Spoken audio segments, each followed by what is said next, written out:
For me, I like it. I said it yesterday. It's all about developing the game, the continuous development of football. And football is so global right now, and it can still get more global. And that's why they've made the decision. Countries, a lot of small countries out there that would never have thought about going to the World Cup, they've got a chance now. They've got a chance. And you know what they say about, impossible is nothing as well too.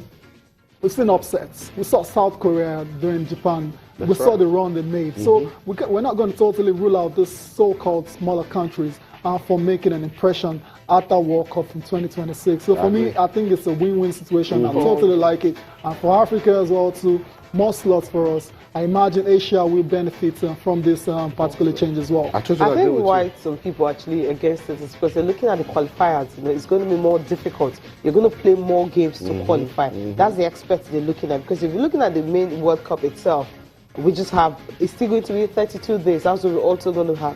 And also, the same number of games as a winner, as a champion, is also going to play 7 games. But the difference is, when you play through the qualifiers, for instance, if Africans' slot is increased from 5 to like 9, maybe 4 more, it simply means we have 4 groups now. You have the first 2 qualifying, and maybe the best loser or something adding to it and all that. I'm just saying. Obviously there will be changes to the qualifying format. So it's going to be the qualifying format, so you have to play so many games to qualify. More games. That's why some people are actually saying they're not comfortable with that.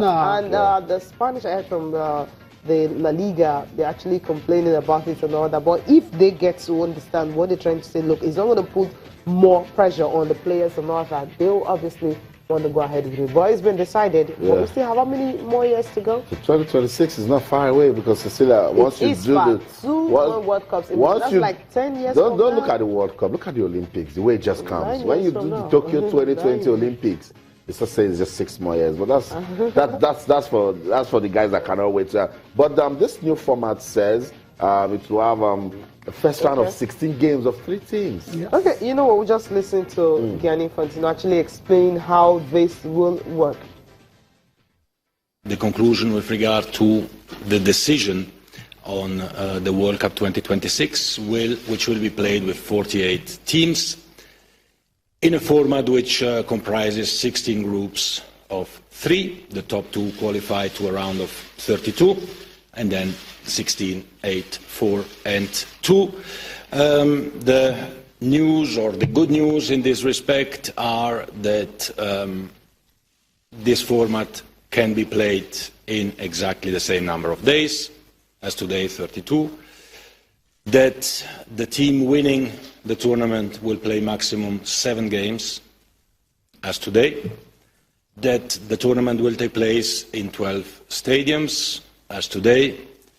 But on the upside, that 16 more countries, some of which probably would never have dreamt to participate in a World Cup, will have the chance to participate, and many more will have the chance to dream to participate in the World Cup. So from our side, at the FIFA Council, certainly a positive decision when it comes to football development. It was a unanimous decision. When it comes to the clubs, and we have of course discussed this topic many times, or several times as well with the clubs, the main point was always, let's not add on the calendar and let's not add on the burden to the players. And we have achieved this. We have come out with a format which actually is better, because not only it reduces the number of match days compared to the proposal, it reduces the number of matches per team, but also it brings in more associations to the event, the football celebration, which takes place once every 4 years. Why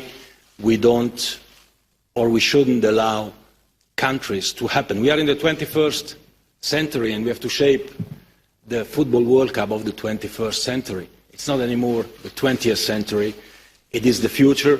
We have to look into that. Football is more than just Europe and South America. Football is global. Okay, I'll come on from that. Well, for ECA, the association governing the European football, but talking about leagues, European clubs, you know, they're not really happy with the decision because they felt the reason is more like a political one than a sporting one. Well, listening to Gianni Infantino, it tells you that he understands what he's doing, in the sense that he feels the pressure will not be on the clubs, and so it's not going to affect anything at all. Yeah, Cecilia, so why is he? Why did not happen? The decision has been made, right? So all the stakeholders now, they all have to work together to make it work. As simple as that. There's no point debating about it now. Are they going to pull? They're not going to pull out. Exactly. They're not going to do anything. So why are you disturbing us about this? Right? So politics.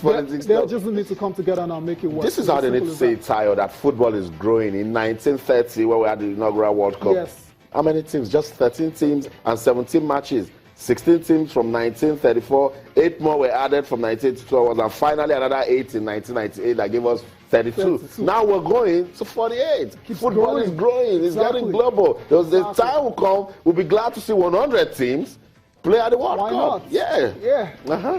It's all for the love of the game, so nobody should complain. It's a welcome development. Yeah, Cecilia, you're talking about the ECA. I mean, what's the grouse? Yeah, the grouse is they were not actually consulted before this final decision was reached. They said it was actually hasty. But listening to Infantino, he says, look, this is not it, in the sense that they have been talking about it. They have been meeting with the clubs. But I think the clubs didn't expect it was going to be this urgent. They felt, okay, so fast.